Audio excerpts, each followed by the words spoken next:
That's crazy. I can't. Yes, please. So Florida State just casually turned into an Ivy. Got that Stanford. 1, 2, Yeah, it's done. That's it. Okay. USC accepted.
Leading off this afternoon's game for Downers Grove North, the shortstop, number 13, Jude Warwick.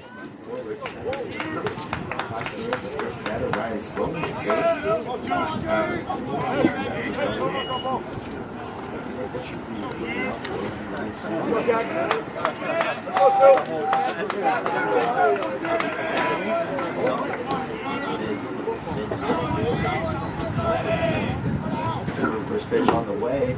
It'll be strike one at the inside part of the plate. Nasty slide.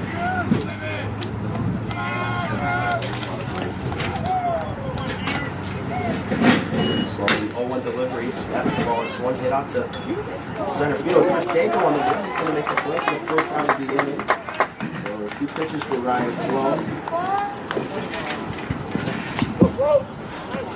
Batting next for the Trojans, the right fielder, 24, George Walkow.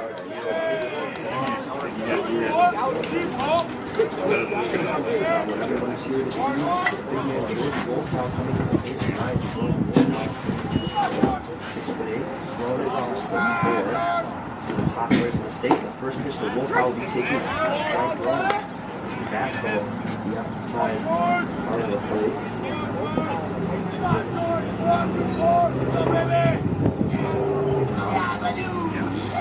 It's up outside. The second pitch, Walkow swinging drive, deep center field, way back. This one is out of here. George Walkow with the home run.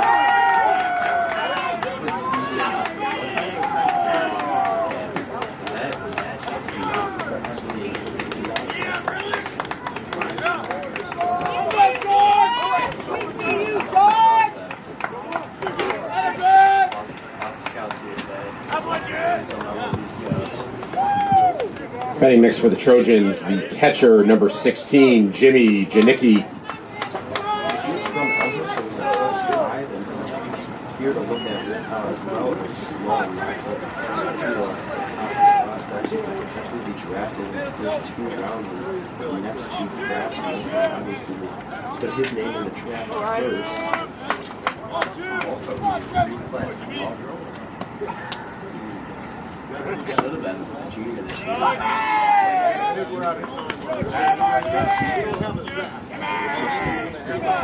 Catcher Jimmy Janicki will be up outside, trying to get him to swing at the slider.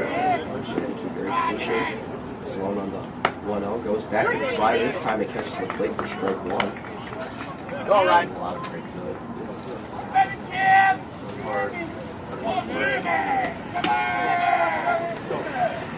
Sloan has set 1-1 on the way. Fastball just outside the plate, so now it's at 2-1. What's up?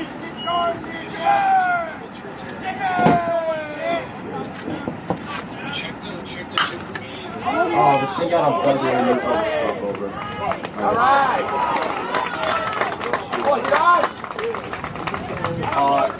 No, that was well over the fence. Up next for the Trojans, the third baseman, number 23, Tony Konopiets.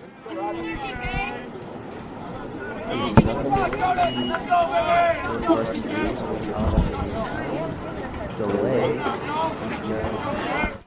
Quickly up 1-0 after George Walkow hit a home run to deep center field.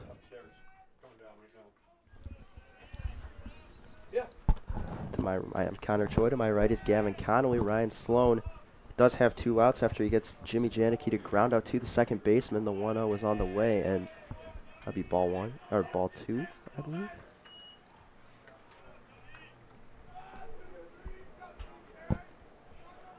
Sloan stands at 6'4" with a big fastball and slider combination. The slider is his strikeout pitch as he's set to throw that one, and it's a slider outside part of the plate, strike 2.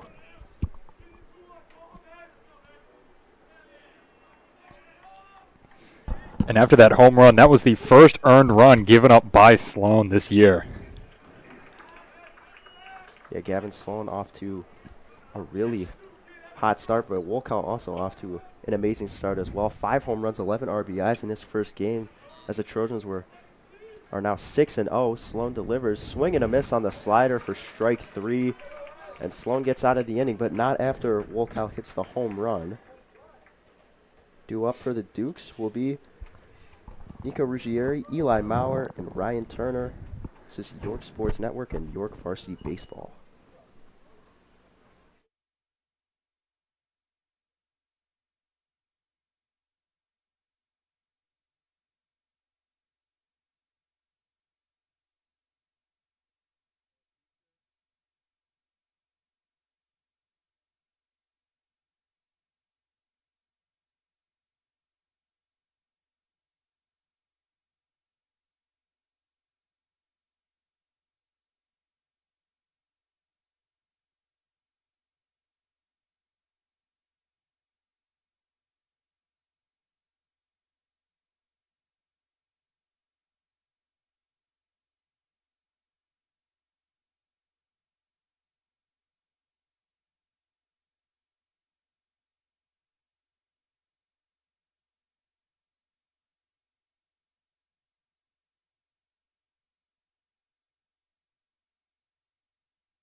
Back here in Elmhurst, bottom of the first. Bottom of the first for the Dukes, the shortstop, number 3, Nico Ruggieri. Nico Ruggieri leading things off for the Dukes. He replaces Brian Filosa, who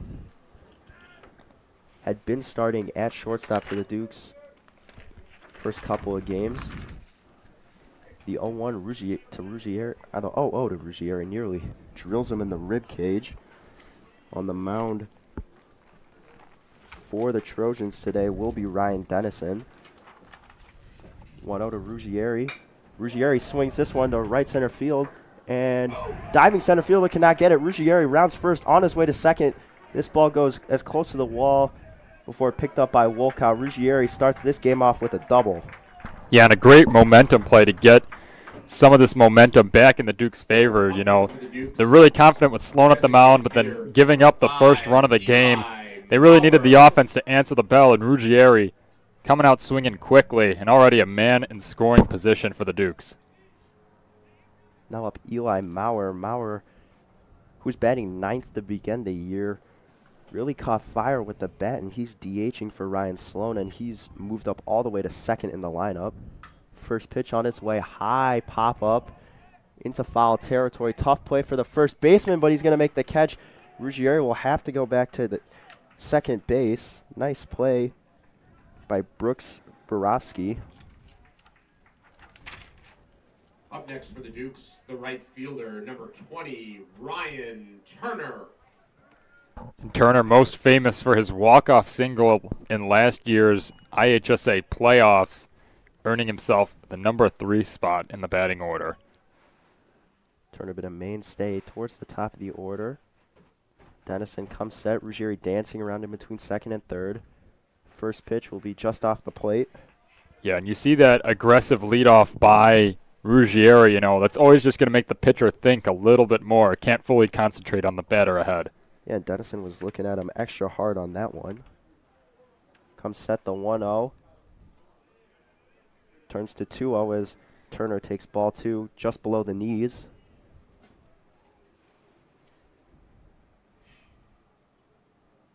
Turner with stance in his open stance.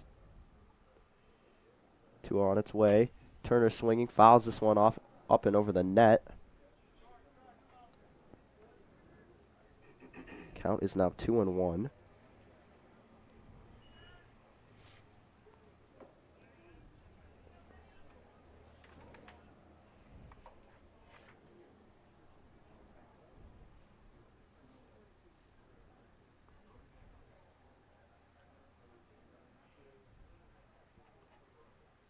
2-1. Now Turner fouls this one back at about the same place, up and over DGN's dugout on the first baseline.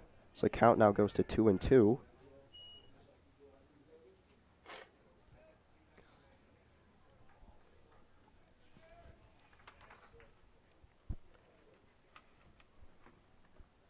The 2-2 to Turner.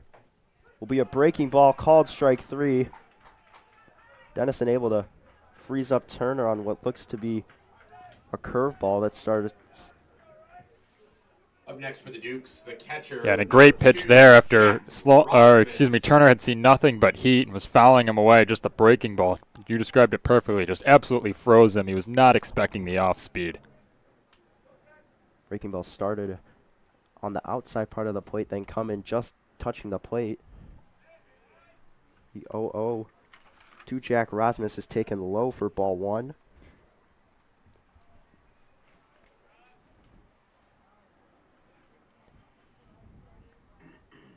Rasmus, the longtime Duke's catcher, swings and misses at fastball on the outside part of the plate. Rasmus announces commitment to Ashland to continue his dream of playing baseball, where he will be attending in the fall. Ruggieri still dancing at second. Curveball on the outside part of the plate again, called strike. And this is the heart of the Dukes batting lineup. The 2, 3, and 4, all experienced seniors who have started on varsity in previous years. The 1-1 is blowing away. Nice stop by Jimmy Janicki.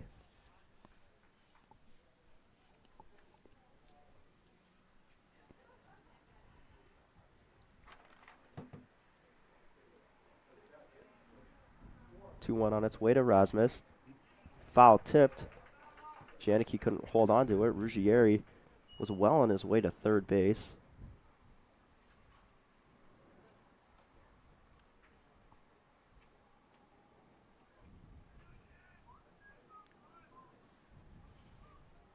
York off to a little bit of a sluggish start here, but they have been playing well as of late.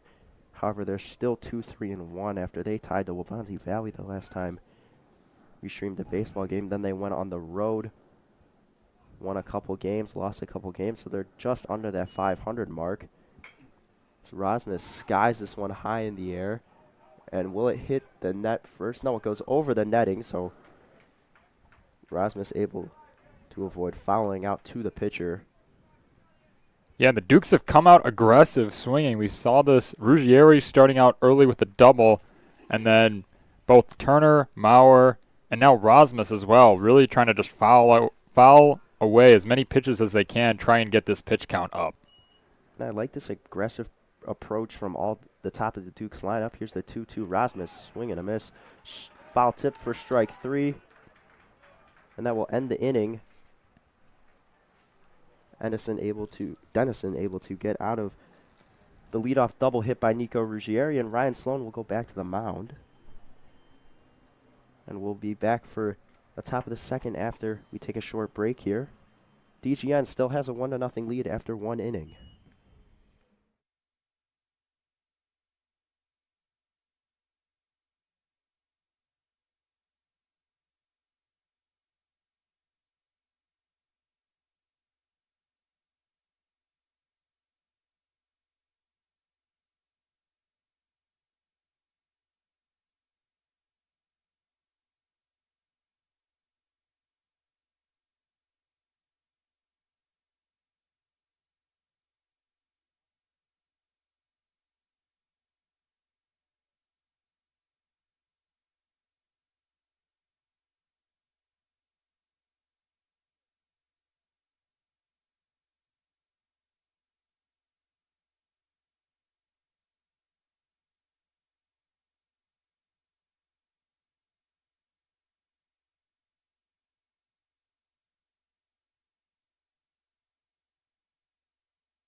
Back for the top of the second, Ryan Sloan getting ready for his second inning of work, and he'll face the cleanup hitter in Tony Kanapietz, or the 5-hitter, I should say. Fastball taken just a little bit low for ball 1. My apologies, that was the first baseman, Brooks Borofsky.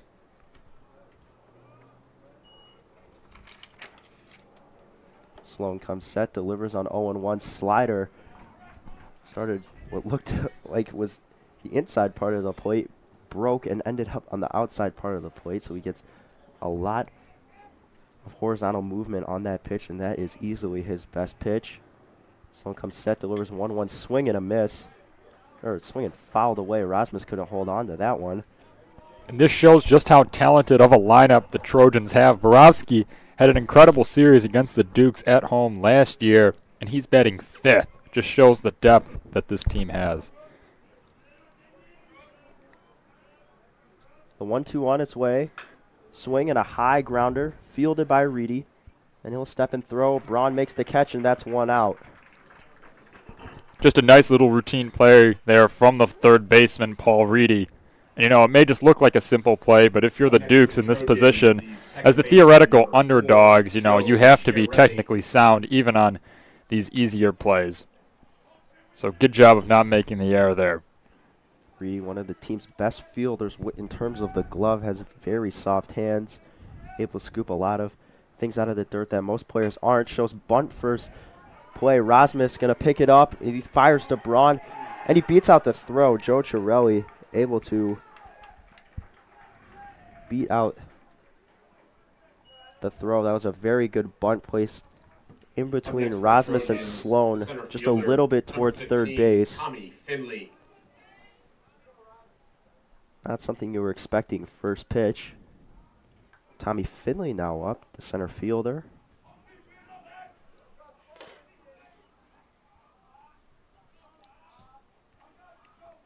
Sloan checks the runner. Comes set. Throws ball 1 in the dirt.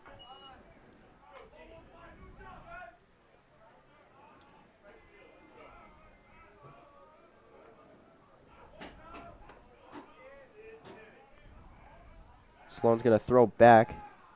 His pickoff attempt just a little bit high for Jack Braun, so he couldn't quickly apply the tag. Not sure if that really would have made a difference, as Chirelli was barely off the base. Sloan comes set. Swing and a miss. Strike 1. Finley couldn't catch up to that fastball.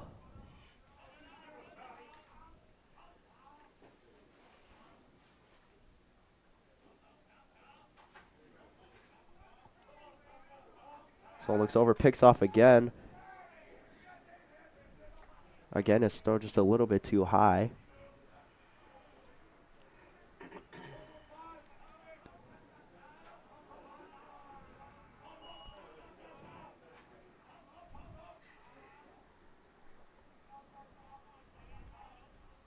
The 1-1 taken for strike 2 now. Another big slider from Sloan.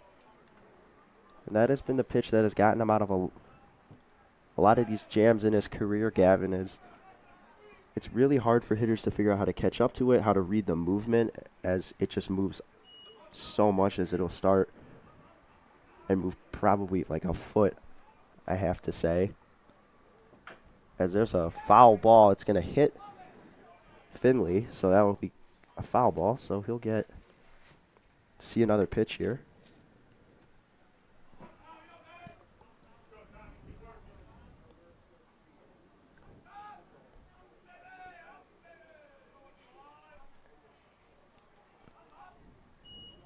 Chirelli's still relatively close to the bag. Sloan comes set. The 1-2. Slider, called strike 3. This time it was on the inside part of the plate. And now Sloan has 2 outs. Up next for the Trojans, the designated hitter, number 18, Sean Hill. First strikeout of the game for Sloan. Got to be good for the kid and just get some confidence on the mound. Has had great command thus far. He's bounced back well after the home run. Apologies, his second strikeout.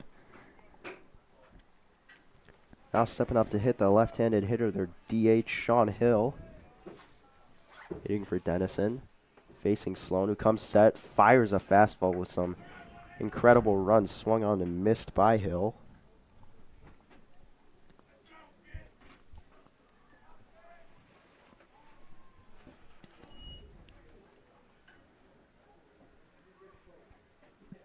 Sloan comes set. That'll be strike 2. Another fastball. This time the inside part of the plate, and he is getting all the corners, it seems like, Gavin. He's not really missing his spots this inning, and he's doing a great job of controlling the strike zone. The 0-2 is another fastball. This one will be outside for ball 1.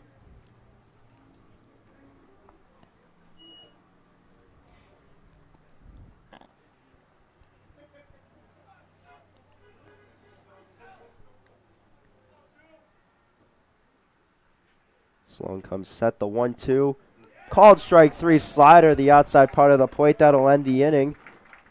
Bunt single leads to nothing, as that's his second strikeout of the inning, his second looking K of the inning, and now the Dukes will be up to bat.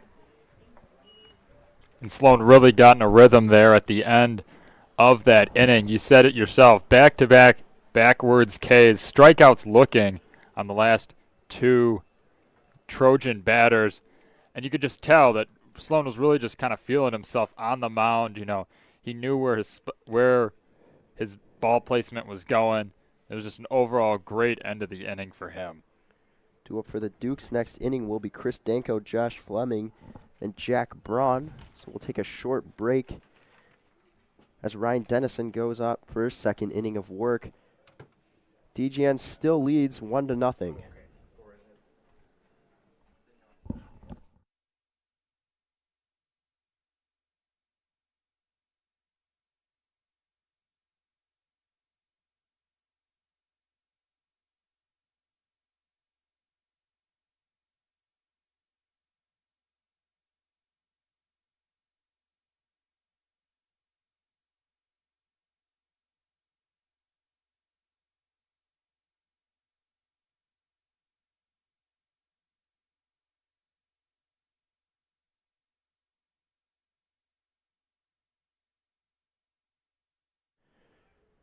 Bottom of the second underway. Chris Danko leading things off. The Duke center fielder will be swinging first pitch. Sends this one straight back and out of play for a foul ball. Danko, one of the more versatile players on this team. A very speedy kid. He can play center field, but has also seen appearances pitching as well. Dukes are very blessed to have a guy like him. Curveball high and inside for ball 1. Yeah, and like you were saying, Gavin, Danko in the Duke starting rotation, but he also plays every day as a center fielder. Not many two-way players who have success at both levels. There's a swing and a miss for strike 2. Fastball on the outside part of the plate.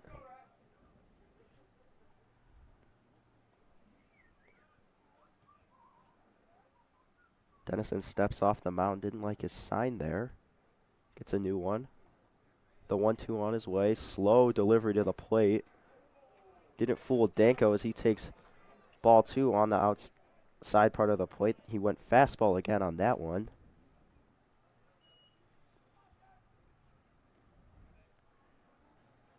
Now quick pitch is Danko, but this one's going to get through just past the second baseman for a base hit. And just like last inning, the Dukes will start off with a runner and a leadoff hit. Yeah, and you saw Dennison really tried to fool Danko there by doing a quick windup after the exaggeratedly slow windup the pitch before, but Danko was all over that one. That pitch was right over the heart of the plate, and Danko just sat on that fastball. Second baseman Josh Fleming is up. He gets the quick pitch with a slide step, as it's going to be ball 1, low and away.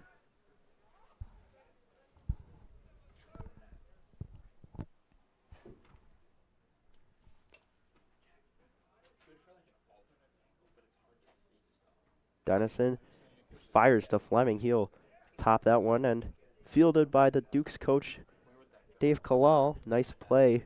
It's the third base coach, so that's a foul ball. Fleming now steps back in, awaiting the 1-1 pitch.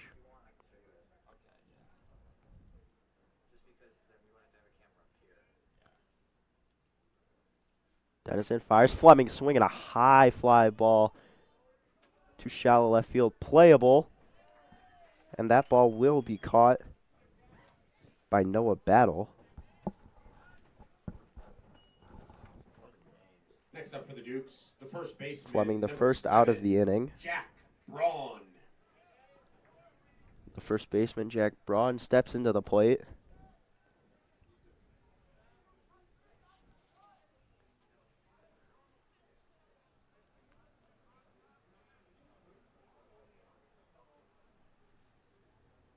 Dennison comes set. Braun will take ball 1 outside.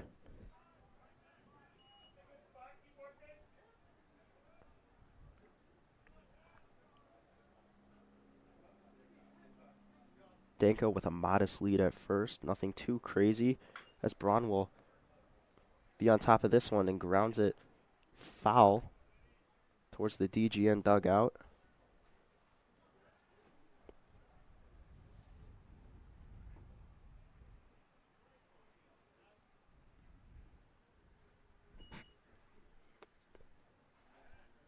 Pickoff attempt for Danko. He gets back to the base with plenty of time.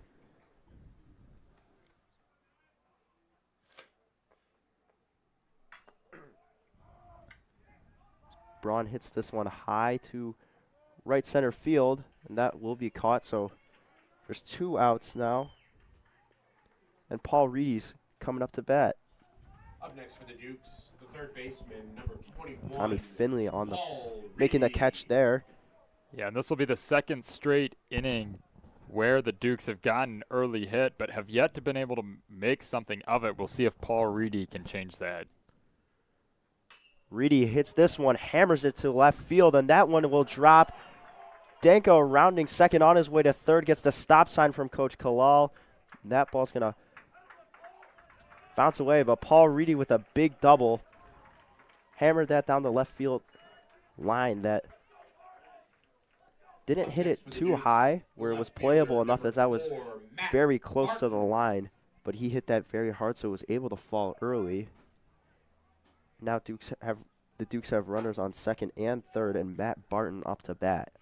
That will mean a single will likely score 2 here. Dennison in some trouble.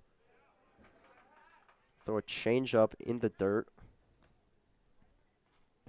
And this is a huge at-bat here because if he doesn't get Barton out, it's going to be the top of the order for the Dukes, which could mean more damage. Dennison, the 1-0. Fires in a strike about knee-high to Matt Barton. Fastball. He takes that one. Nico Ruggieri on deck, who had the leadoff double the first time he faced Dennison. As Barton's going to hit this one to left field, but it's going to be playable. So Dennison able to get out of it. Barton with a solid fly out to Noah Battle. Early traffic for the Dukes. Still no runs for them yet. DGN will maintain their 1-0 lead. And Ryan Sloan will be on the mound for his third inning. Now, Gavin, let's play a little game. Let's play Guess the Attendance. How many people do you think are in attendance in today's game? Oh, let's take a peek. That's going to look like a solid... I'm going to go a solid 175. You know, a lot of Duke's parents donning the green caps. But a decent showing from the DGN crowd as well. Yeah, a lot of people here, as well as scouts and just people wanting to see Sloan on the mound as well as Wolkow hit. I'm going to have to go with 145 in this one, though. Okay. Well, tell the audience when you have an exact answer. I don't know if we'll ever get an exact answer. Yeah, I don't think so either. But how about the show that you mentioned, Wolkow and Sloan? They're putting on a little bit of a show so far. We saw Wolkow get the best of Sloan in the first inning, but, Sloan's come back really, really well. Has a few strikeouts now and really looks confident on the mound. Yeah, Wolkow is in the hole, so he'll be the third batter. But first, Ryan Sloan will have to get through Noah Battle, the number 9 hitter. He's the left fielder, had 2 nice catches, especially that last one on Matt Barton that saved potentially 2 runs from scoring.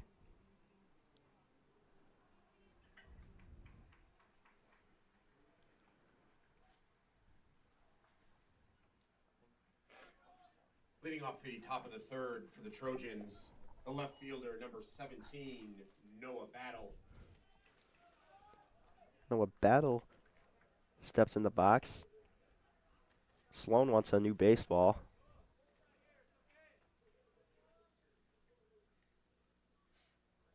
Umpire's going to get rid of this ball. Doesn't like it either.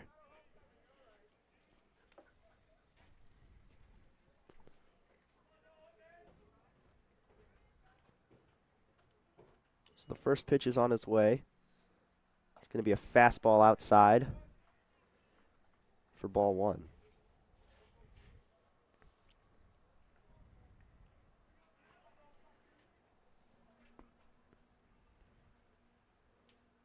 Sloan comes set, fires this one high and inside.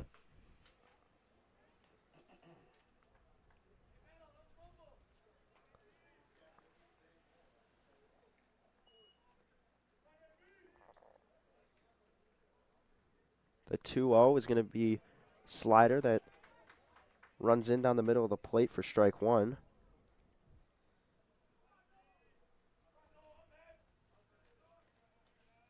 Sloan comes set, delivers fastball. This one's well struck by Battle, a hard line drive, but he was just a little bit too late on it, and that one's going to be well foul.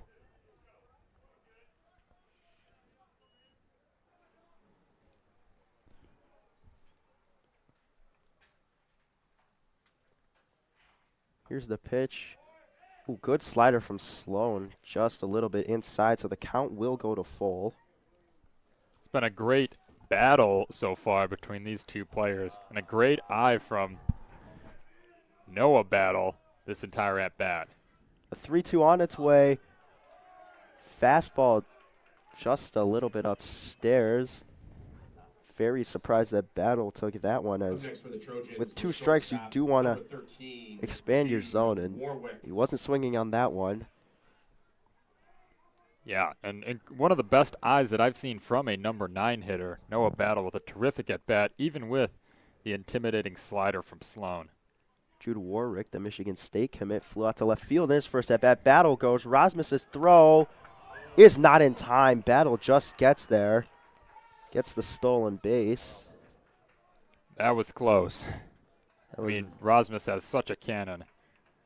Very close. Battle got an incredible jump.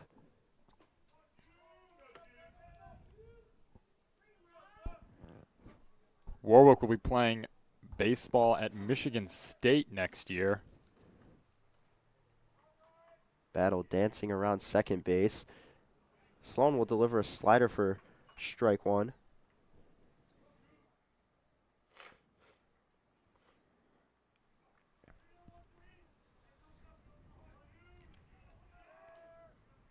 TGN with a runner in scoring position. Sloan trying to get out of this early third inning jam. Throws a slider. Warwick is behind it. Going to shoot a foul ball, ground ball right at the Duke's dugout. So he has 2 strikes on him now.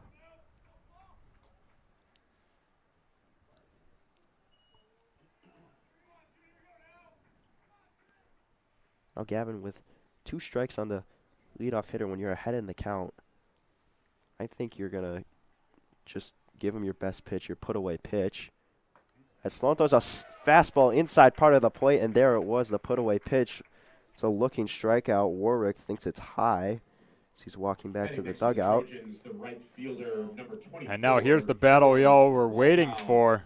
Wolkow and Sloan. Wolkow got the best of Sloan, crushing a solo home run to center field. And he's got an opportunity to do even more damage with a runner on second and 1 out. First pitch fastball just a little bit too low. Most guys, that's going to be probably a strike, but Wolkow towering over pretty much everyone on this field.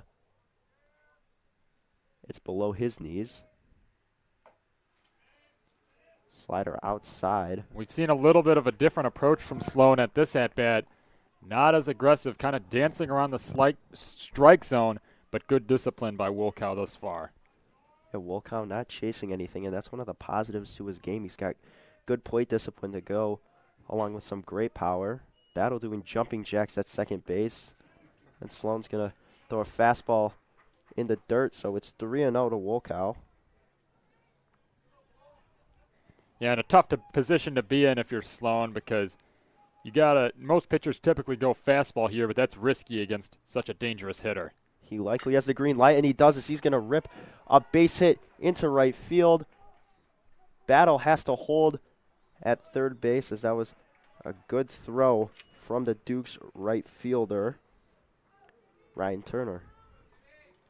Batting next for the Trojans. Yeah, and a great catcher, cutoff play by 16, Braun to hold up Jimmy Battle. Janicki. Battle, you could tell he wanted to score that run coming from second. The Dukes defense able to fend him off. Sloan in a bit of a jam here, however, with only one out. Another tough batter to face, Jimmy Janicki, a catcher, and the Troy baseball commit. Batting third, slider just outside. Looked like it might have caught part of the plate.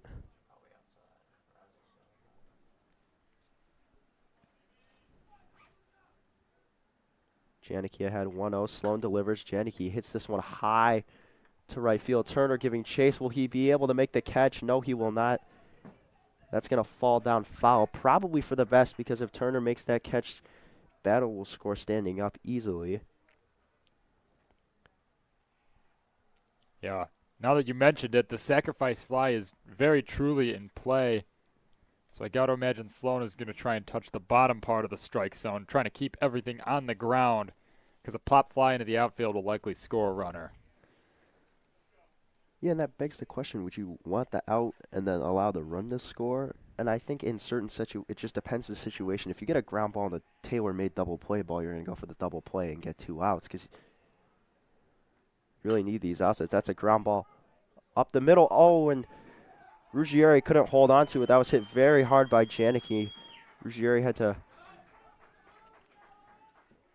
And that was the pitch, the ground ball that the Dukes were looking for. Just a bit of a tough spot. It was a long run for Ruggieri, just slipped out of his glove. It's a really tough play to make. So now 1 run scores, and Janicki will have an infield single.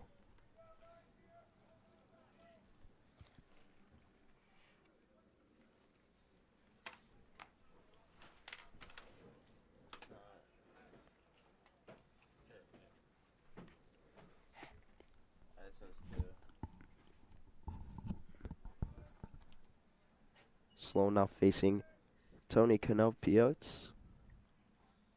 So he delivers a slider. That catches the inside part of the plate for strike 1.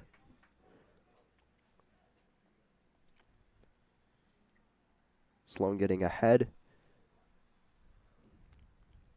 which is so key for any pitcher. Get ahead early. Goes back to the slider again. Same pitch, same location. Strike 2. Sloan quickly ahead 0-2.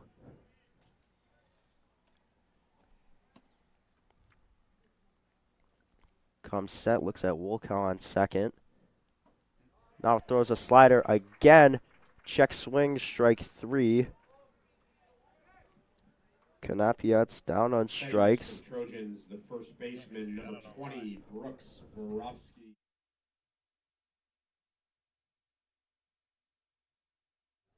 Sloan going back to the same pitch 3 times in a row, putting it in the exact same spot.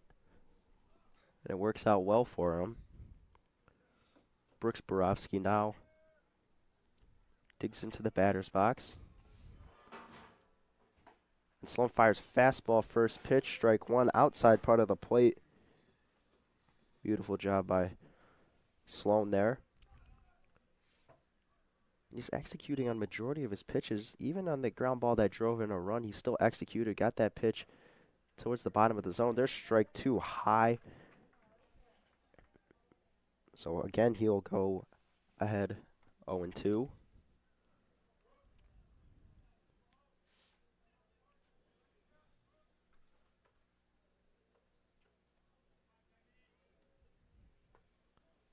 Sloan comes set, and that one is fouled away to right field. Borowski stays alive. He grounded out to Paul Reedy in his first at-bat.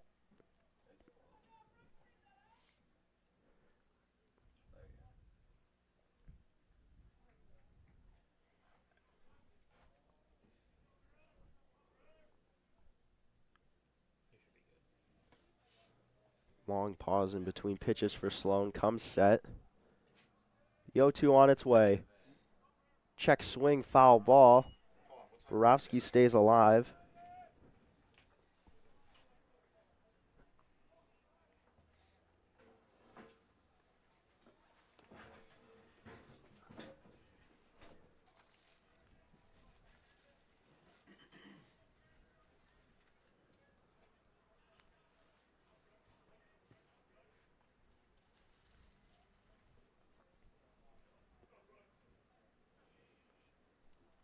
Sloan gets the sign, gets set. Delivers. Swing and a miss, strike 3. Sloan gets out of the jam. Him and Wolkow exchanging words on their runs back to the dugouts. Sloan only limits the damage, only gives up 1 on the ground ball RBI by Jimmy Janicki. The Dukes have some work to do, and Ryan Dennison has a more comfortable lead to work with as we go to the bottom of the 3rd.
Number 3, Nico Ruggieri.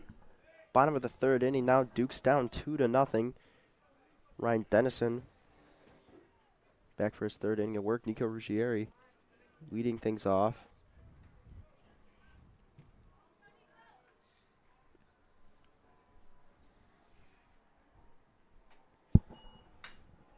Ruggieri swings again, and that's going to fall for the 2nd hit of the day. Ruggieri with a base hit. 2 for 2 on the day. Really good day so far for the junior. Dennison has just not been able to figure him out. The designated hitter, number 5, Eli Maurer. The DH Eli Maurer steps in the box.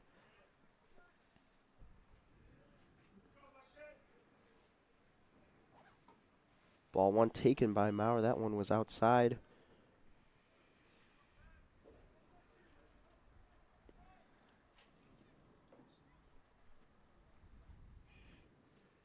Ruggieri dancing around first base.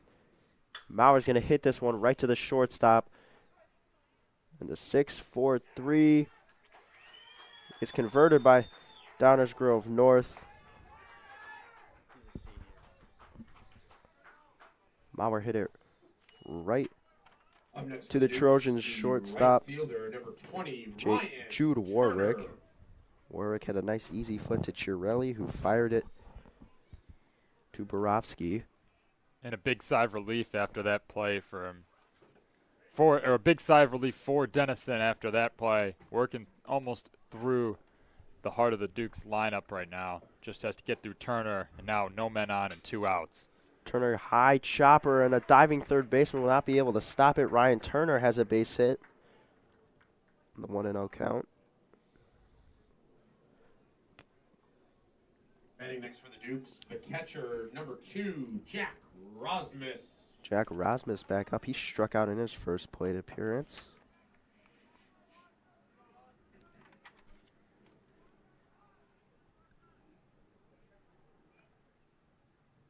Dennison comes set, delivers on 0-0. Rasmus did not go around.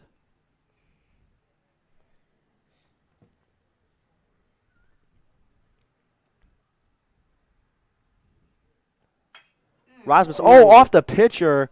Let's hope Dennison is okay. He gets up quickly, and the throw to first, they get him. Rasmus could not beat out the throw.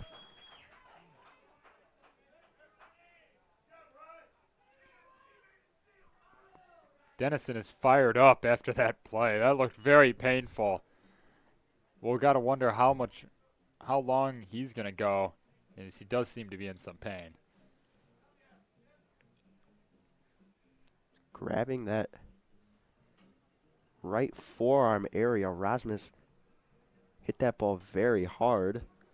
Let's hope he's all right, but he was able to stop a lot of the velocity. Is that if it was over his head, it was likely a single up the middle. And great job by Downers Grove North not to lose focus and stay up and with the ball, able to make the play to end the inning as they are able to maintain their 2-0 lead. So we head to the top of the fourth. Ryan Sloan will be on the mound once again. You're watching York Varsity Baseball on York Sports Network.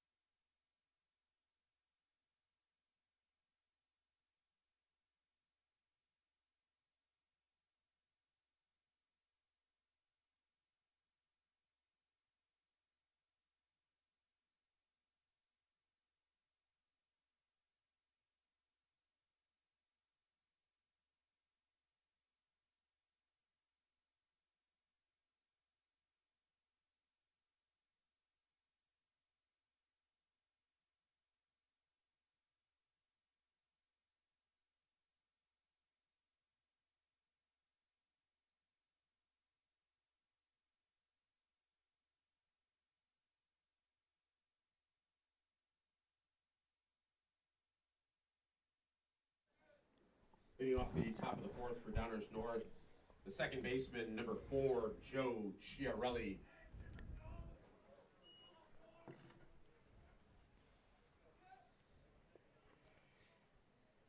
Second baseman Joe Chiarelli steps into the batter's box here.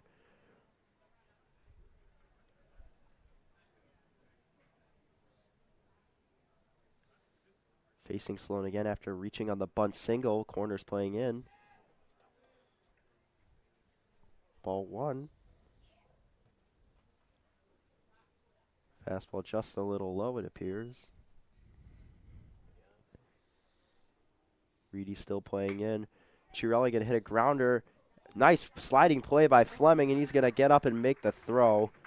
So a quick out for Sloan there.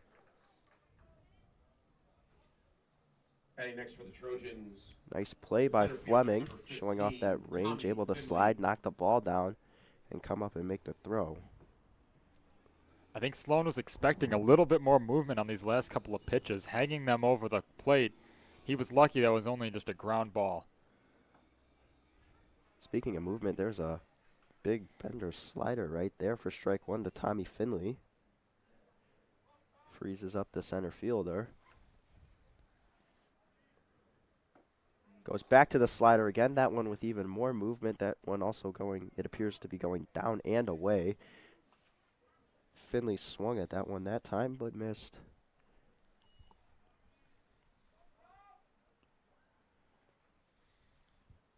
Sloan comes set, delivers on 0-2, goes to the fastball that time. Blows it right by Finley for a swinging strikeout. That's Up next for the Trojans, number 6 for Sloan today. hitter, number 18, Sean. And I'm really impressed with not just Sloan, but Dennison as well. Both pitchers have been able to respond to adversity, both of them getting in little bits of a jam. Sloan giving up a few earned runs, but, responding well, not compounding errors. Sean Hill into the batter's box, swing and a miss for strike 1. He struck out looking in his last at-bat. Sloan gets ahead in the count once again. Delivers a fastball that knocks Rasmus's glove off his hand. Just a little bit outside for ball one.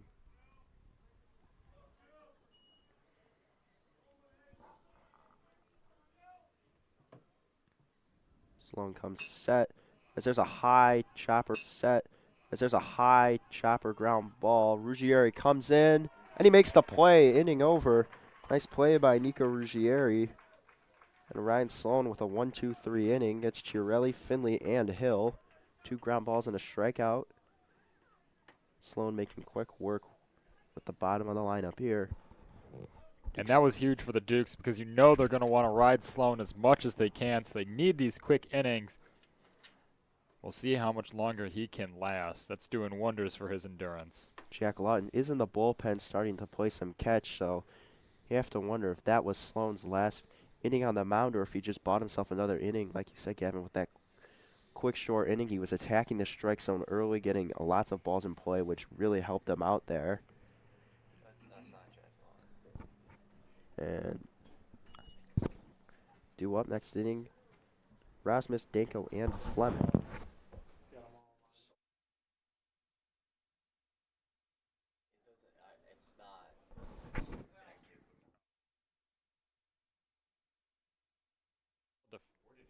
The Dukes have done well defensively thus far, but it's really on the offense where they need to answer the call a little bit. Getting some balls into play. Dennison's been pretty dominant thus far. The Dukes have had runners in scoring position, but have not made much work of it. Need to start getting those clutch hits when they have guys on base. Only down 2, so the offense needs to start clicking in a hurry.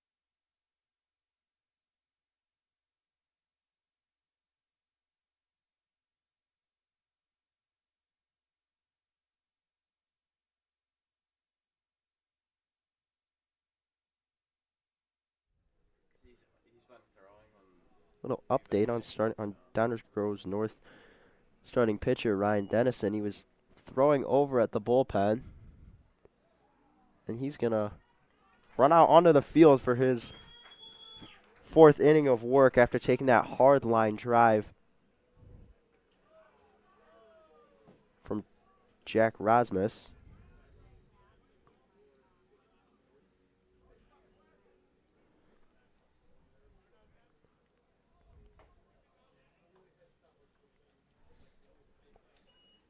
Warm-up seemed to be going well for him as he's going to face Chris Danko, Josh Fleming, and Jack Braun.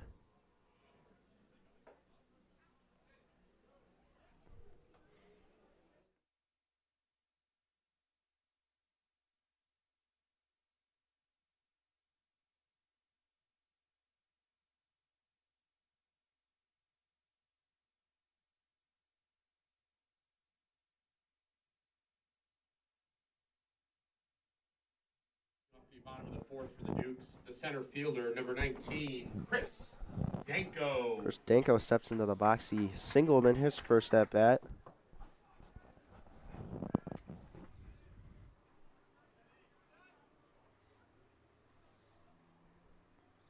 Dennison comes set, fires first one. That's a high fly ball to center field.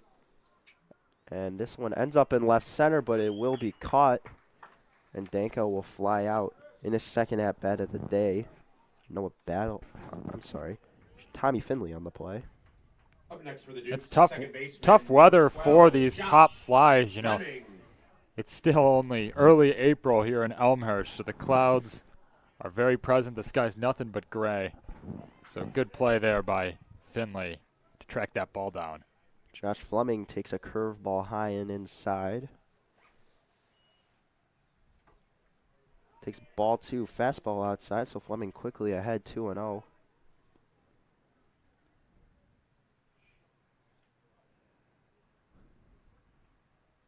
Fleming swing a high fly ball. That will be foul. That was crushed. He was just out ahead of that fastball. Fleming hit that about a mile up in the air. Yeah, if he didn't pull that as much as he did, that likely would have been a home run. That was smoked by Fleming. Caught that out in front, hit really high in the air. The left fielder had no chance of getting that, and that might have been over the fence. So the 2-1 on its way. Fleming checks his swing, but they say he held it. Dennison behind 3-1 to the young sophomore.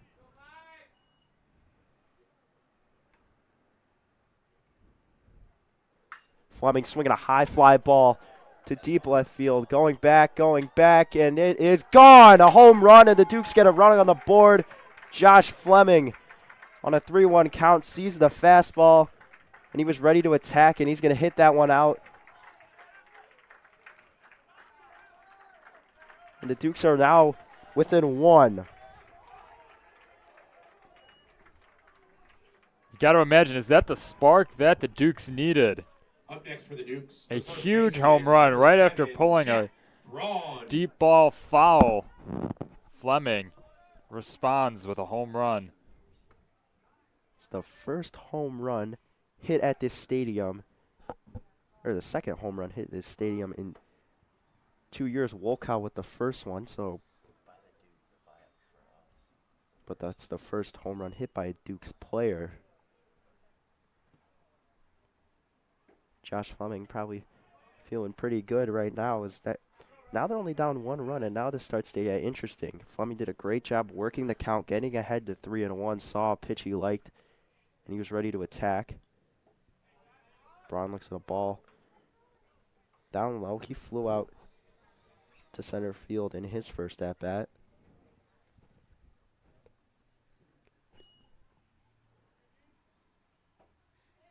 Braun's going to take strike 1.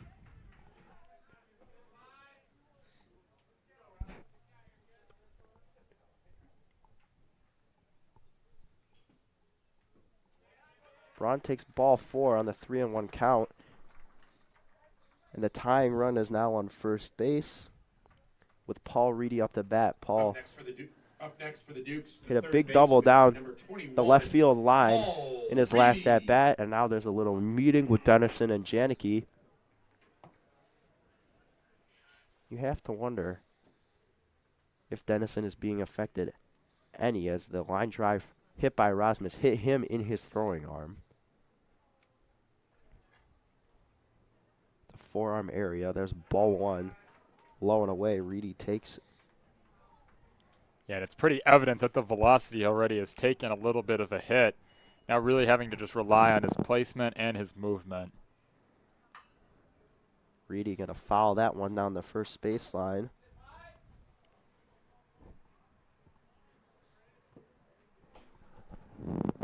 But regarding Dennison, it's much, much more difficult to face these Dukes hitters without a dominant fastball. Got to imagine how much longer he's going to stay on the mound.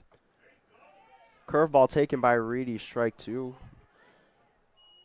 Thought it was a little bit high. Now falls behind in the count 1-2. Reedy hits this one to left field. That's going to be too high. He hit that on the line, but it will be caught by Noah Battle. Reedy just wasn't able to find the gap, but that was a hard hit ball to left field. Now there are 2 outs. Braun still at first base. Matt Barton, who flew out to left field in his first at-bat, takes ball 1 down low.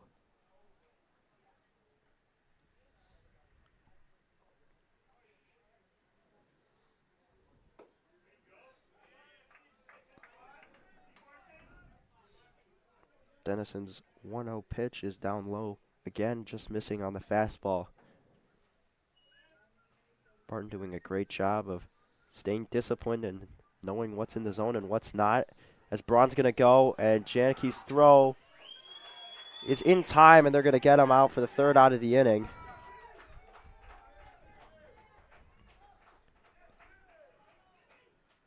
Dukes put 1 on the board with the solo shot from Fleming. Now the question remains, who will be out on the mound for the Dukes? And it's Brendan Fleming. So Ryan Sloan's day is done. 4 innings, 6 strikeouts, no walks.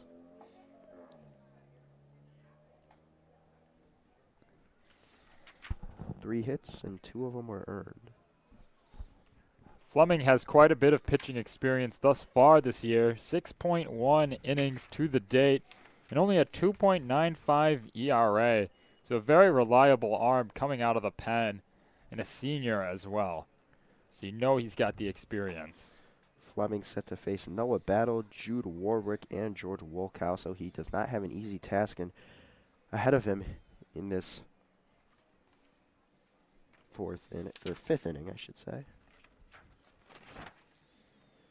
And we're going to take a short break as the Dukes are getting ready, and Brendan Fleming is preparing to face 9-1-2.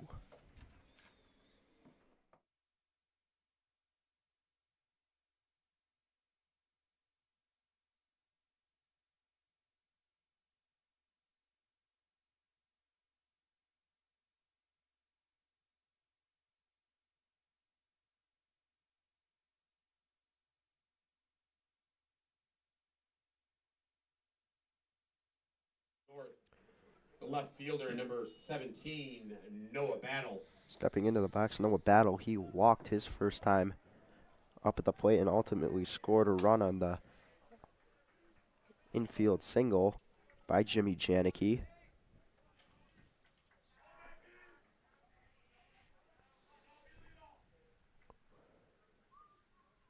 Fleming comes set, throws a slider outside. Ball 1.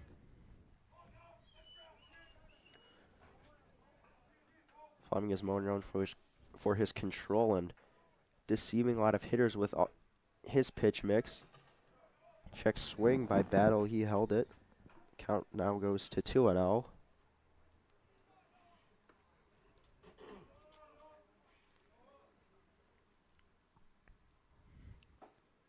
Fleming fires in a fastball right at the knees for strike 1. Couldn't really ask for better pitch placement there.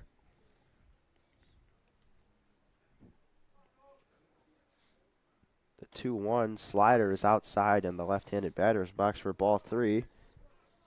Battle's done a great job today of commanding the strike zone. But if he sees one he likes, he's probably going to be swinging on 3-1. Fleming throws him a fastball, but he blows it right by him. Count is now full. Battle walked on the full count last time when he faced Sloan. Fleming's 3-2. Little dribbler would be playable for Brendan Fleming, but it hits off Noah Battle's shin. Just like you said, Connor, Fleming, a very different pitcher from that of Ryan Sloan. You know, you're not going to see the same power, same velocity as Sloan. But like you said, Fleming has tremendous control. As there's the pitch. As strike three. Great control, just like you saw there. But his off-speed sort of creates his fastball in a way. He doesn't have the heat of Sloan, but he uses his off-speed to deceive hitters into thinking that his fastball is much faster because there's such a great velocity, such a gap between his off-speed and his fastball that when hitters see a bunch of his off-speed, his fastball can blow right by them. Jude Warwick shows bunt. Reedy charging. Is he going to have a play? No, he's not. Braun comes off the bag. Not really going to matter. Warwick beat that throw out, showing that great speed. And now there's a runner on first, and George Wolkow's up to bat. He's 2 for 2 today. Home run and a base hit. And that's the second bunt that's gone for a hit thus far by DGN today. Yeah, Gavin and the Trojans are doing a good job mixing in their bunts with their aggressive plan at the plate. There's ball 1 inside. An incredibly gutsy strategy since they know that Rasmus is such an experienced catcher, been starting on varsity for 3 years now. But the placement of these bunts has been top tier. They've really made him work. Doing a great job pushing it down the third base line where the most space is. Getting it to his glove side rather than his throwing hand side. Fastball is high and away for ball 2. Wolkow ahead.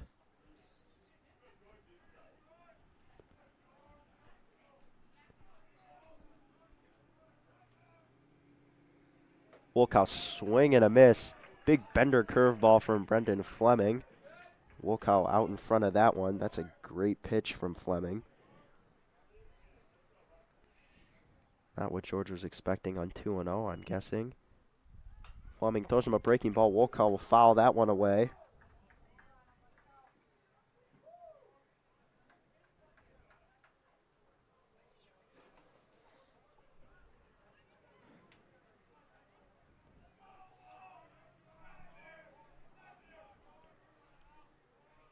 One out, runner on first. The 2-2 count. Called strike 3, painted outside corner. Brendan Fleming with the strikeout. Listen to the cheers from the Duke's bench. How about that? Batting next for the Trojans. Extremely hyped Number 16 for that strikeout. Couldn't ask for a better pitch than that. That was perfectly placed outside corner. Great pitch execution from Fleming. Throws a high curveball for ball 1 to Jimmy Janicki. Janicki 1 for 2 on the day. Last at bat with that infield single up the middle where Ruggieri just couldn't get it. It was a hard hit ground ball. And there's a little liner into left field. The Trojans have runners on first and second now with 2 outs. It's going to bring up their cleanup hitter, Trojans, Tony Kanapietz. Number 23, Tony Kanapietz. Tony over 2. 2 swinging strikeouts today. Cannot be set to play college ball at West Virginia next year.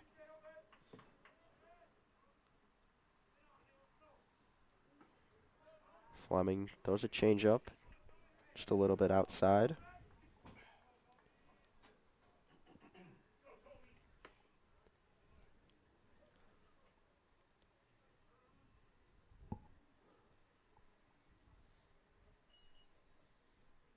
Gets the sign, and there's a base hit into left field. And here comes the runner to score, and he will. Jimmy Janicki comes around. The Trojans now have a 3-1 lead. Trojans, the first baseman, number 20, Brooks Borofsky.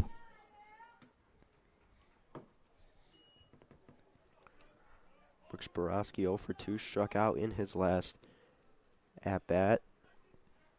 Runners still on first and second.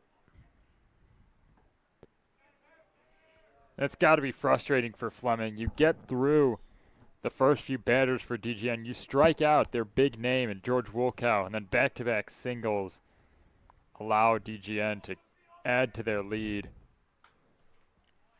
Got to be frustrating if you're on the mound. Fastball's fouled back. That'll be the first strike on Borofsky. And yeah, even though if you get through Wolkow, it's never really done. This lineup has so much depth from top to bottom. It's one of the highlights of this team. That's what makes them the number 12 team in the state. Fleming delivers strike 2 taken by Borofsky, so he is ahead in the count 1-2. It's a big pitch for Fleming here. Looking to get out of the jam with minimal damage allowed. There's a line drive into left field. Runner rounding third on his way home, and he will score standing up. RBI base hit by Brooks Borofsky on the 1-2 count. It's now 3 straight singles for DGN. Their lead extended to 3. For the Trojans, the second And those last 2 singles literally hit in the exact same spot. Hit at the right angle, right exit velocity, just right over the head of Reedy.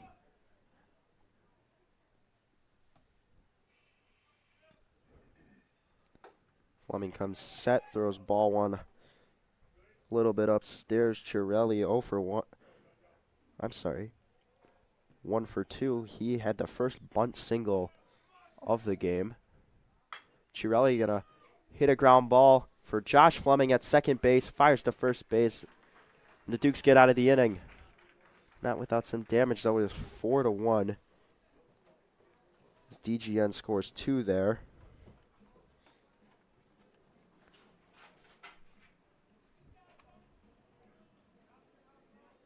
Matt Barton will lead things off at the bottom of the 5th. After Braun was caught stealing to end the inning, then it'll go back to the top of the lineup. Nico Ruggieri and Eli Maurer. The next two due up.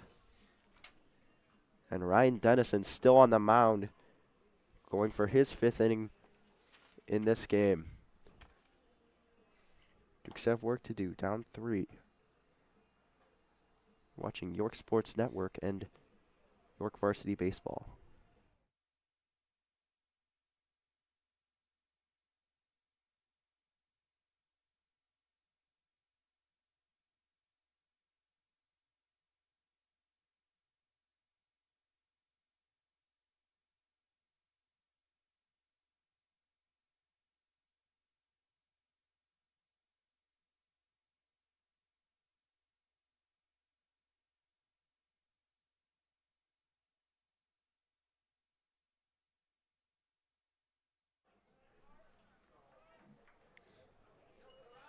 Matt Barton stepping into the plate for the 3rd time today, but it'll only be his 2nd at bat. He was up last inning, so he's going to foul that one away. Ahead in the count 2-0. Pitch was on its way. And then Jack Braun was caught stealing to end the inning after Josh Fleming hit the home run. Barton looking to start a little bit of a rally here late in the game. Curveball's going to be high for ball 1. Dukes are down 2 after the 2-run inning from the Trojans. Barton's going to hit this one. High fly ball, left center field. Turning is the center field. Is anyone going to get there? No, it falls in between the center and left fielder. And that's a double for Matt Barton. Great way to start off the bottom of the 5th inning. And now you have the top of your lineup coming up. Nico Ruggieri. He's 2 for 2 today with a double and a single. Number 3, Dennison's still on the mound. Still has yet to figure out Ruggieri, Gavin. And he's done an excellent job staying disciplined, finding the pitches he likes, and attacking them. Yeah, this is a great opportunity for York, and credit to Barton for staying aggressive on Dennison. He just found the perfect gap. That one's going to kick away from Janicki. Barton thought about going, but it actually kicked towards third base. Janicki would have had the perfect angle to throw him out.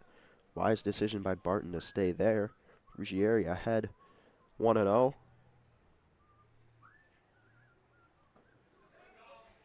Ruggieri takes strike 1, low outside corner. It's one of the toughest pitches to hit in baseball because you're not really sure if it's a ball or strike or how close it is to being in the zone. Dennison goes back to the same spot. Ruggieri looking at it again, now down 1-2. Might have to expand the zone just a little bit here, especially with 2 strikes and a runner in scoring position. Ruggieri chokes up on the bat. Swing and a miss. Strike 3. Ruggieri down on strikes, and that's the first time Dennison was able to get him out. 3rd time's the charm, they say. And up next for the Dukes, Eli Maurer stepping in. Hitter number 5, Eli Maurer. Eli Maurer steps in to the box now.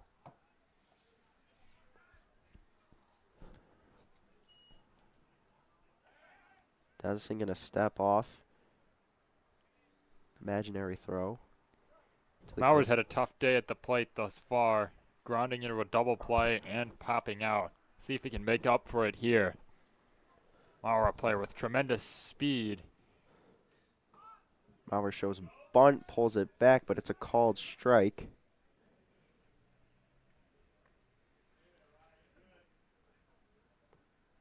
Maurer, a 2-sport athlete, was on the York hockey team that made it to the state finals. Now switches to baseball mode. Swing and a miss.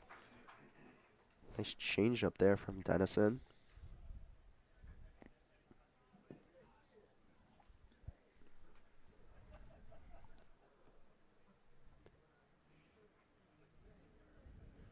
Barton gets an extra step. Dennison on 0-2 delivers. Called strike 3. Great slider. Painted on the outside part of the plate. And there's 2 outs. And this has been the story of the game for the Dukes offense thus far. Getting hits early in the inning, and they're just not being able to take advantage of it. Another leadoff double, but now 2 quick outs for Dennison. And now the Dukes are in trouble.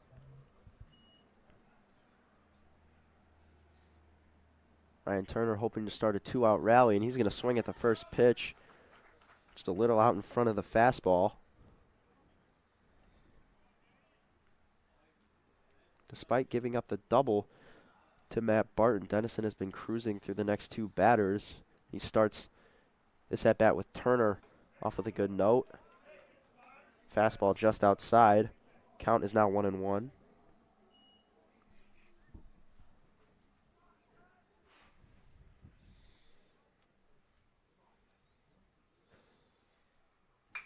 There's a ground ball right to the third baseman. Turner will not beat out the throw, and that's going to end the inning. Dennison has pitched 5 innings of 1-run ball.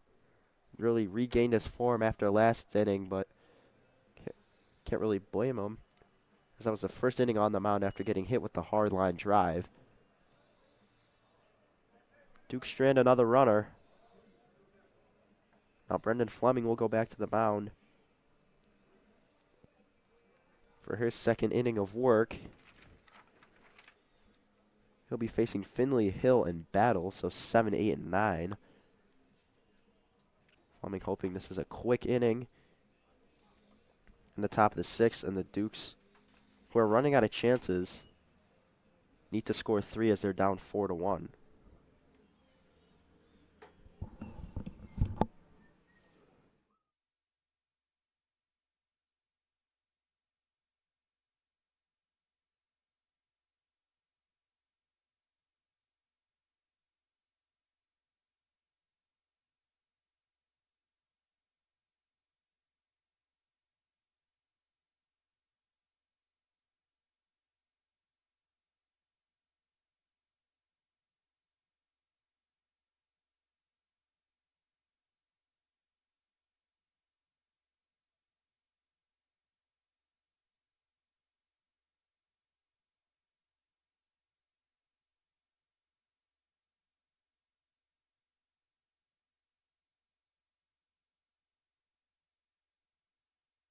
The center fielder, number 15, Tommy Finley. Top of the 6th, Brendan Fleming, his second inning of work, will be facing Tommy Finley to start things off. Finley 0 for 2 with a looking and swinging strikeout. Fleming slider just a little bit outside.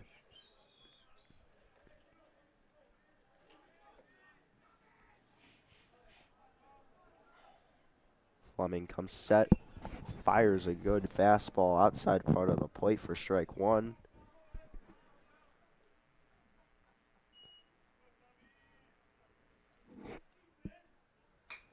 There's a high fly ball to center field. Danko under it, and he'll make the catch. So there's 1 out. Fleming with a quick out. That's what he needs. Up next for the Trojans, after giving up 2 runs last inning. Sean Hill steps into the plate, or the box. He's 0 for 2. That ball looked crushed from Tommy Finley. Yeah, looked really good off the bat, but just not enough in it, as there's a little ground ball picked up by Ruggieri. He's going to fire it to Braun, and that's over Braun's head. Ruggieri very lucky that ball hit the netting, as that prevents Sean Hill from going to second. Now it's just a runner on first with still the potential of a double play. That was hit really deep. Ruggieri, I'm surprised Ruggieri got to that ball at all. And that's another infield single. Got to wonder if there was a little bit of frustration in that throw. You know, a lot of singles to the left side of the field that the Dukes haven't been able to make a play on. Reedy creeping in, just at the possibility of a bunt.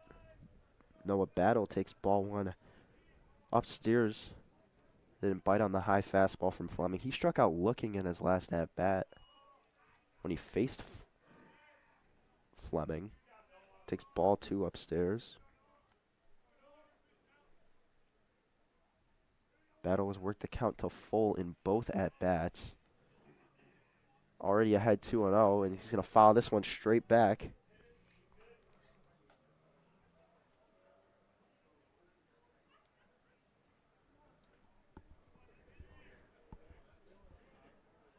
Battle calls for time. Now steps back in. The number 9 hitter ahead in the count, 2-1. Fleming slide steps at him, little quick pitch, fires in a fastball, strike 2. Sped up the delivery just a little bit.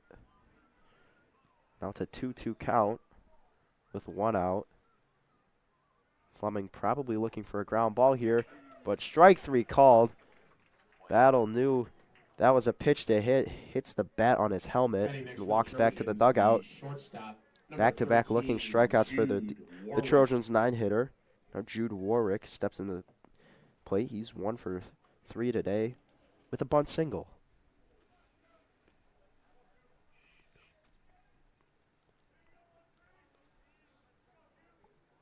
Warwick shows bunt again. This time it's right at Fleming, and he's going to make the throw.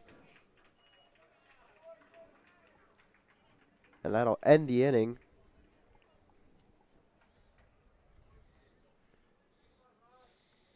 Fleming tosses a scoreless inning there.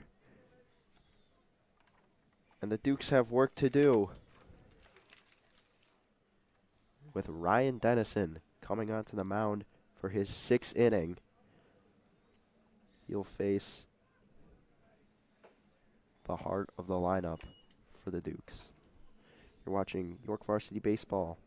Coming up soon, the bottom of the 6th inning.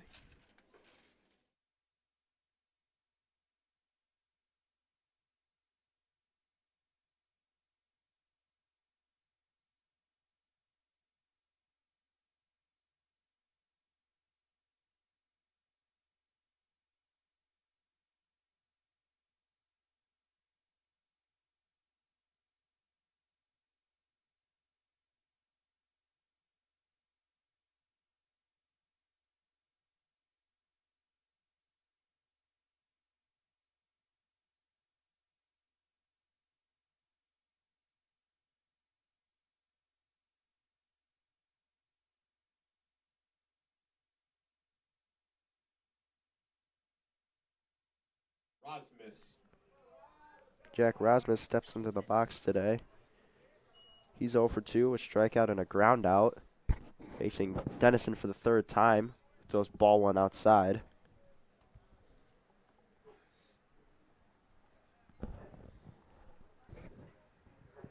Dennison been working very fast.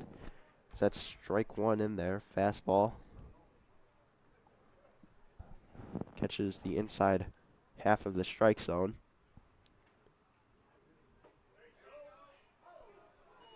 Rasmus takes a very close pitch. That's called for ball 2. If anyone knows the strike zone better today, it's going to be Rasmus, as he's been the catcher in today's game. Rasmus swinging a high fly ball to left field. Playable, and the catch is made. And that's the first out of the inning. And credit to Dennison. You know, normally at the high school level, even at the professional level occasionally, the starting pitchers, when they run through the order for a 3rd time, they start to struggle and hitters start to figure out what the pitcher wants to go to. But the first 4 batters retired when they faced Dennison the 3rd time around. So credit to him for throwing different pitches at them, really keeping the batters on their toes. Chris Danko swung at the first pitch and fouled it straight back. He's 1 for 2 today. A single and a fly out in his last at-bat. Ooh, close call there. Looked like that caught the plate. Very surprised Danko did not swing at that, but that will be ball 1. Danko generally has a great sense of the strike zone. That's what makes him such a dangerous hitter. Same pitch, same spot. This time it goes the other way. So Danko now down 1-2.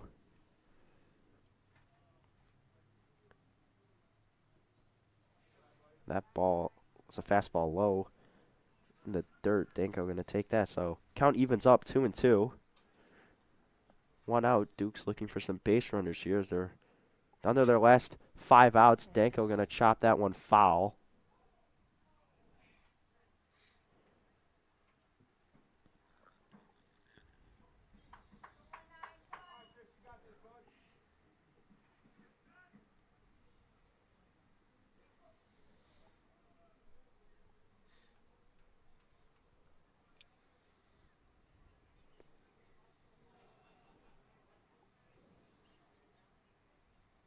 Dennison on 2-2. Danko swing and a miss out in front of that one.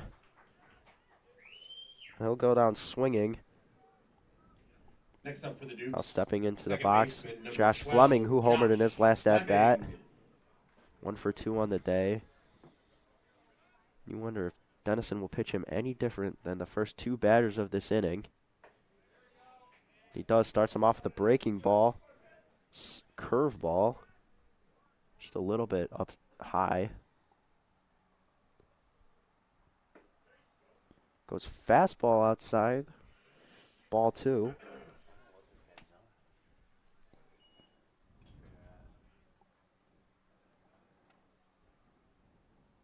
Fleming hits this ball hard, and that's misplayed by the left fielder, and that one's going to go all the way to the wall. Fleming rounding first on his way to second, and he's in there for a stand-up double. Josh Fleming with another hard-hit ball.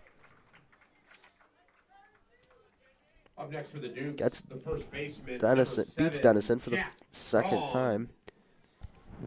How about this day for Josh Fleming? What a game for him. Jack Braun in the box now. 0 for 1 with a walk. Braun's going to hit this one right to the first baseman, and that's going to end the inning. So the double from Fleming doesn't mean much as he's stranded on second. Another Dukes player in scoring position who's left stranded. That's been the story of the game. Dukes only down 3. They had many, many chances to put more runs on the board. Now only down to 3 outs as we head to the top of the 7th.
Brendan Fleming on the mound for his 3rd inning of work, and for the 2nd time today, he'll be facing the right fielder, George Wolkow. First time these two faced off, he struck him out.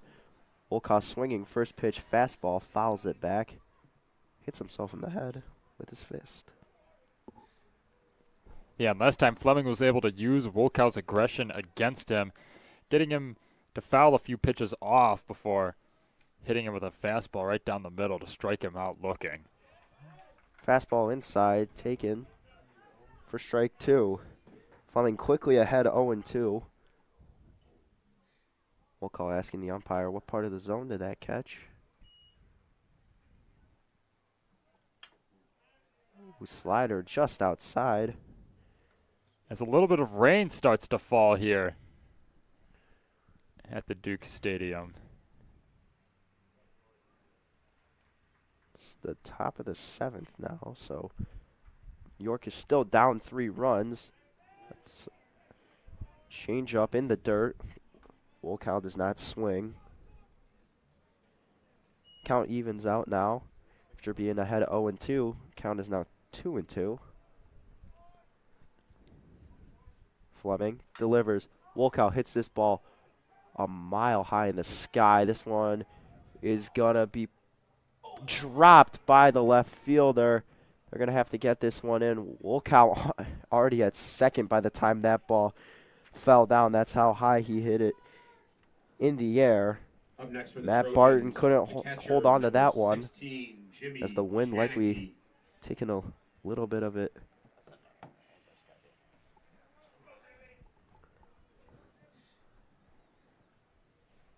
Wolkow on second after the error by Barton. The wind made it so difficult for him to get a good enough read on it.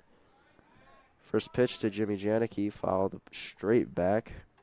Yeah, and you know Barton's not the type of player to make excuses, but this weather is very, very atrocious for outfielders right now. The ball just blends in right with the sky right now, and adding some rain and some more wind to the mix, just not a recipe for success.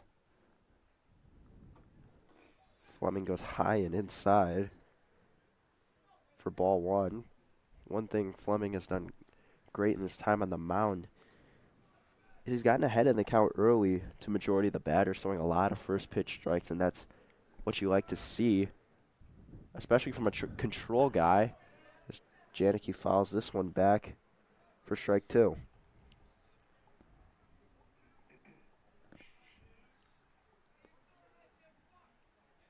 It's going to be the last inning of this game, so Fleming wants to try and keep the top of the seventh scoreless, give his team a good chance to catch up.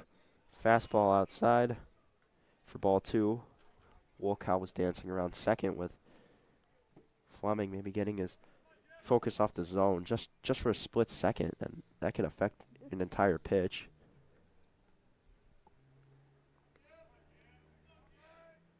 Fleming looks back at Wolkow as Janicki hits this ball to deep right field, making the play. It's Turner. Wolkow tags and goes to third. Just a slicing pop-up.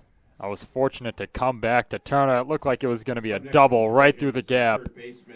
But Turner showing off his range and able to make the play in the tough wind.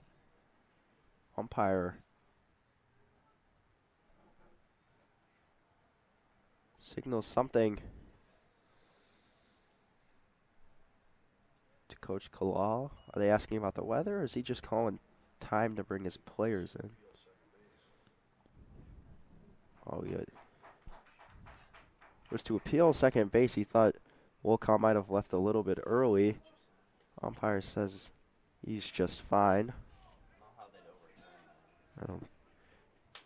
Not really sure how they'd overturn that one. Scoreboard guy Nick Gurgone, very confused.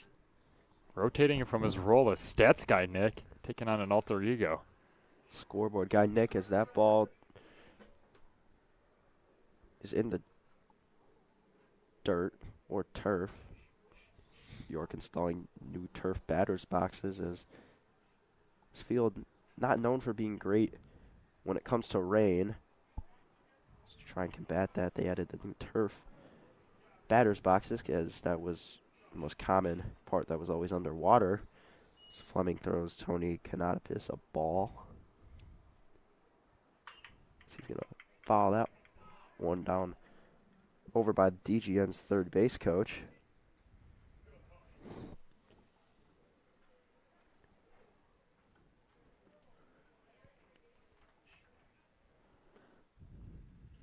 Count is 2-1 on its way. Good pitch from Fleming, just a little bit low in the umpire's eyes. Not sure how that one differs from other pitches from previous innings. So that one's just going to be outside. That's going to be ball four. Up next for the Trojans, the first baseman, number 20, Brooks Borowski. Brooks Borowski Now up. He's 1 for 3 with a single in this game. Runners on the corners, 1 out. First pitch just going to be a little bit outside. I'm surprised Coach Kalal is leaving Fleming on for this long. This is the second time he's faced the heart of the DGN order. So there's a deep fly ball to center field. Danko under it, makes the catch. Wolkow going to tag, going to score standing up, and that's going to extend Downers Grove North's lead. But that's just what I was saying. It seems like Fleming's lost a little bit of, not necessarily composure, but just a little bit of control facing these star hitters the second time around. Thought he might have wanted to go with a new fresh arm, but chooses to leave Fleming in, and DGN making him pay for it. They've got 3 games in 4 days, so you want to have as much pitching as possible. Tommy Van Daff slated to go tomorrow when these two teams play again, this time at Downers Grove North. So you don't want to use too many arms if you don't have to.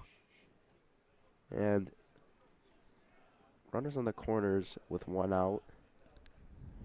It's very tough to get out of the inning, especially in high school baseball with no runs allowed. As there's a swing and a drive deep right center field going back. And that one is off the wall. And going into second is Chirelli, and scoring is number 23, Tony Kanapietz.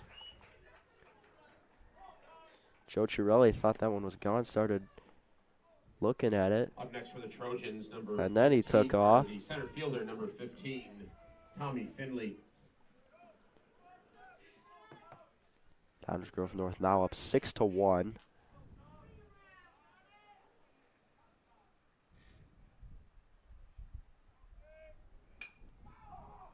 Swing and a pop-up. Fleming heads over to first, playable for Braun. And he makes the catch for the 3rd out of the inning, but not after DGN tacks on 2 more runs. Dukes are down 5. 1 final shot, 3 more outs. And Ryan Dennison on the mound once again. Looking to go for the complete game. And I mean, if you can get as much out of this kid as possible, he wouldn't be pitching in this series again anyways. After he came in the 5th inning. So if you can get a complete game out of him, that saves a lot of arms for you. And they'll face Reedy, Barton, and then the top of the order, Nico Ruggieri.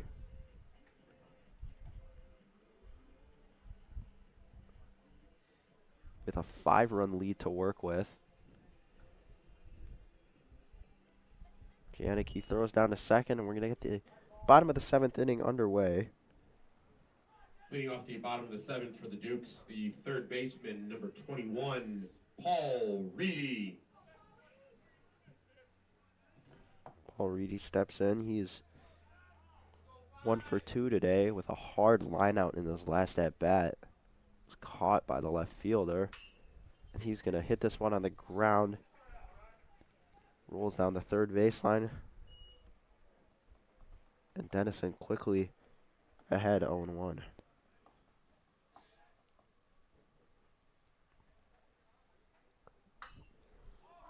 Reedy pops this one up in the infield. That's going to be playable. And it will be caught by Joe Chirelli. Up next for the Dukes, the left fielder, number 4, Matt Barton.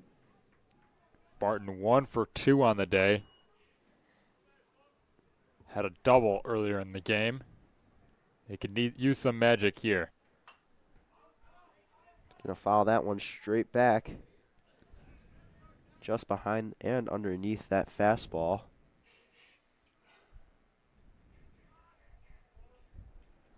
The 0-1. Going to be an inside fastball, not Getting the call is Dennison, and that's going to be ball 1. Barton going to hit a line drive right at the netting for strike number 2, behind on that last pitch. In a bit of a hole. 1 and 2. Barton's going to ground this one right to the first baseman. And that'll be the second out of the inning. And Nico Ruggieri steps into the box. It's last hope for the Dukes. Batting next for the Dukes, Down 5. Shortstop number 3, Nico Ruggieri.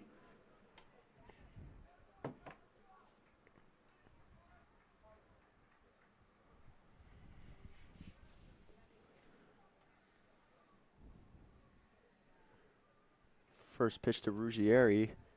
Bounces away from Janicki. And hits the netting.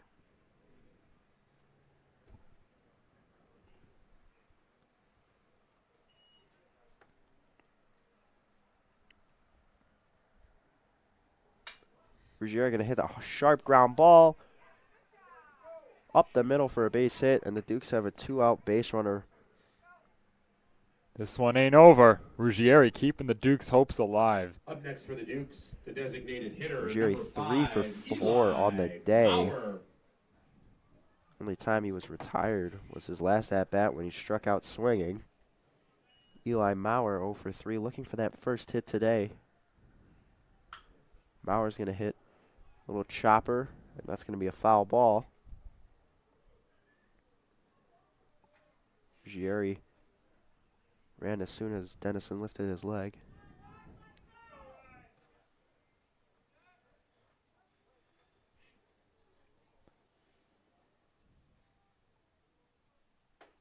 Maurer swinging a miss for strike 2.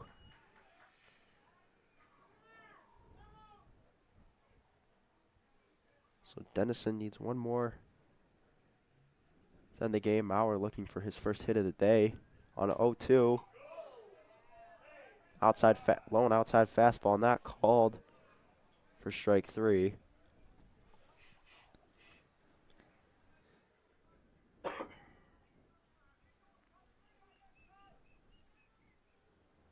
A 1-2 on its way, fouled by Maurer, staying alive.